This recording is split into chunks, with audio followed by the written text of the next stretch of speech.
मरकजी वज़ीर दिफा राजनाथ सिंह ने कठुआ में एक रैली से खिताब किया। उन्होंने डॉक्टर जितेंद्र सिंह के हक में इंतखाबी मुहिम चलाई। उन्होंने कहा कि वो डंके की चोट पर कहते हैं कि वो यूनिफॉर्म सिविल कोड नाफिज करेंगे। सिंह ने कहा कि कुछ लोग कहते थे कि आर्टिकल 370 को खत्म किया गया तो खून की नदियां बहेंगी।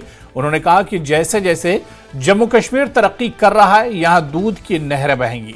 उन्होंने कहा कि वो महबूबा को याद दिलाना चाहेंगे कि उन्होंने कहा था कि अगर जम्मू कश्मीर से दफा 370 को खत्म कर दिया जाता है तो यहां तिरंगा बुलंद करने वाला कोई नहीं रहेगा।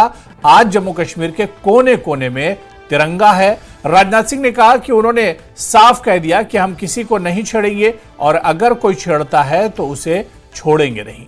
उन्होंने पाकिस्तान पर की गई कार्रवाइयों का जिक्र किया। राजनाथ सिंह ने कहा कि हम सरहद के इस तरफ भी मारने की ताकत रखते हैं और अगर जरूरत पड़ी तो हम सरहद के दूसरी तरफ यानी उस पार भी जाकर मारेंगे। सिंह ने कहा कि भारतीय जनता पार्टी जम्मू कश्मीर की तमाम सीटों पर कामयाबी हासिल करेगी।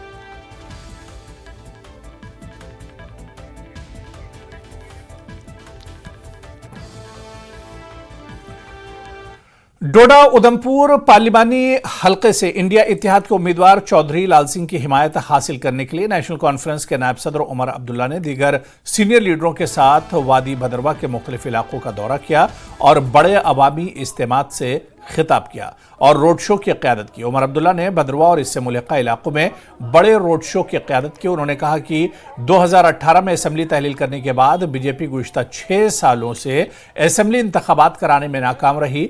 मौजूदा हुकूमत पर हमला करते हुए उन्होंने कहा कि मरकज की हुकूमत ने जम्मू कश्मीर के लोगों से चांद तारे लाने का वादा किया था, लेकिन जमीन पर एक बड़ा सिफर दिया है।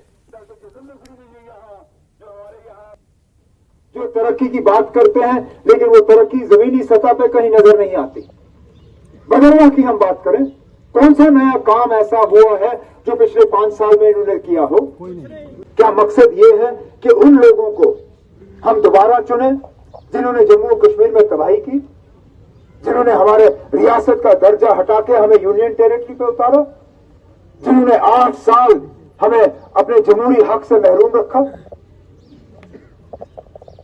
2018 में जम्मू कश्मीर की असेंबली रद्द की गई, ये 2024 है।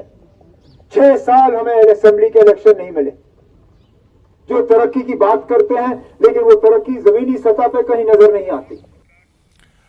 नेशनल कॉन्फ्रेंस अवाम की बेहतरीन तर्जुमान है। पीपल्स कॉन्फ्रेंस और पीडीपी जम्मू कश्मीर की तबाही के लिए जिम्मेदार है। नेशनल कॉन्फ्रेंस के सीनियर लीडर शफकत अली वटाली ने इन बातों का इजहार किया। उन्होंने अवाम से खिताब करते हुए कहा कि नेशनल कॉन्फ्रेंस जम्मू कश्मीर के अवाम की बेहतरीन तर्जुमान है।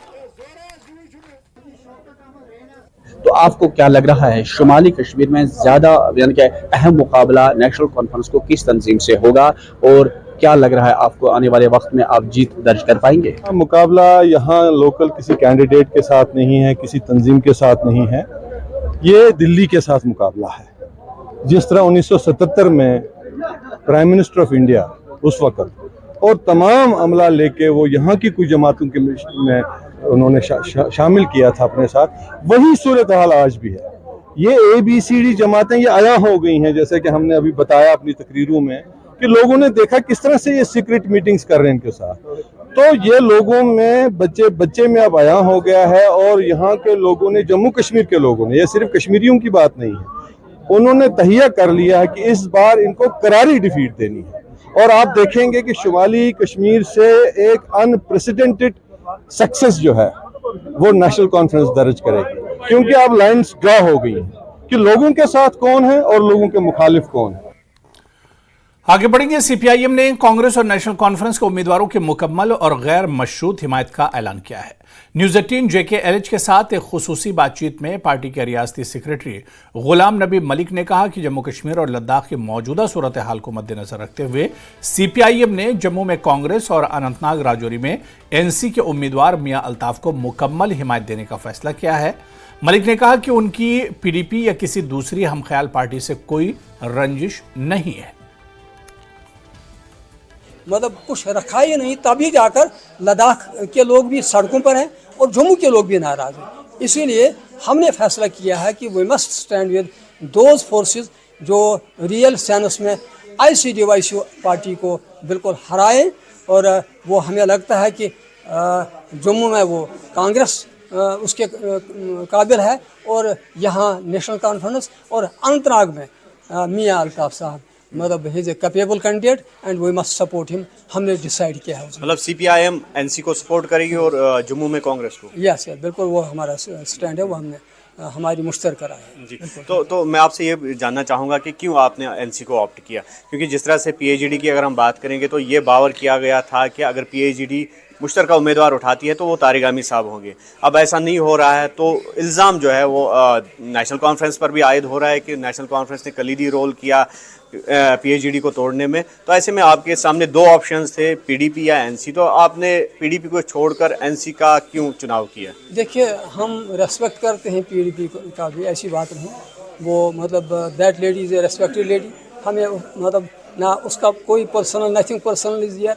सिर्फ ये सवाल है कि मतलब क्या किसी को सपोर्ट करके हम ऐसी कुव्वत को, बीजेपी को हरा सकते हैं? हमें लगता है कि आज के हालात यही हम बताते हैं कि मतलब पिछली बातें शायद नाराज़गियाँ भी रही होगी, वो रहती भी हैं, तो उन नाराज़गियों को एक तरफ छोड़कर इस वक्त ये सवाल है कि किसी भी तरीके से उस नवीद की कुव्वतों को इकट्ठा किया जाए ताकि बीजेपी को रियल सेंस में हराया जाए और उन्हें सबक सिखाया जाए। लेकिन पीडीपी की अगर हम बात करेंगे तो उनकी भी जो पॉलिसी है वो एंटी बीजेपी है, तो वो भी इसी एजेंडे को सामने लाकर लड़ रही है जिस एजेंडे पे एनसी लड़ रही है।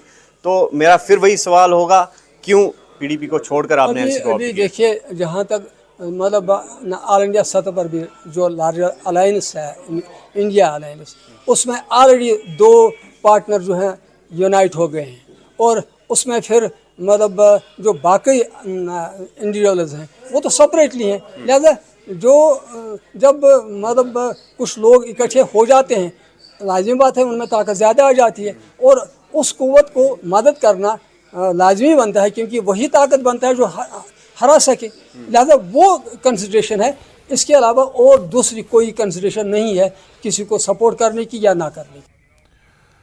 पार्लिमानी इंतखाबात के हवाले से पुलवामा में पुलिस